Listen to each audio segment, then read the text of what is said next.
So இப்போ போராட்டம் பண்ணுறவங்க டெல்லிக்கு வரணும் அப்படின்னா கண்டிப்பாக ஹரியானாவை தாண்டி தான் வந்தாகணும் இல்லையா? ஸோ அதனால் இப்போ என்ன பண்ணியிருக்காங்கன்னா, ஹரியானாவுக்கும் பஞ்சாபுக்கும் இடையிலான பார்டரில் எந்தெந்த ரூட் எல்லாம் டெல்லிக்கு போகுதோ அந்த எல்லா ரூட்லையுமே தடுப்புகளை ஏற்படுத்திட்டு வர்றாங்க.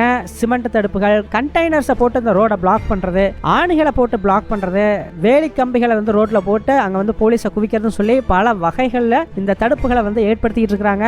அது மட்டும் இல்லை, இப்போ ஹரியானா பார்டர் ஏரியாஸில் பூரா பார்த்தீங்கன்னா கம்ப்ளீட்டாக மொபைல் சர்வீஸ் அப்படிங்கிறதே கட் பண்ணிட்டாங்க. அங்கே இன்டர்நெட்டும் இப்போ கிடையாது, ஈவன் எஸ்எம்எஸ் கூட வந்து அனுப்ப முடியாது. அது மட்டும் இல்லை, டெல்லி போலீஸ் பார்த்தீங்கன்னா அவங்களுக்கு கிடைச்ச இந்த இன்டெலிஜென்ஸ் இன்ஃபர்மேஷன் அப்படிங்கிறத இந்தியாவினுடைய பத்திரிகைகளுக்கு ஷேர் பண்ணியிருக்காங்க.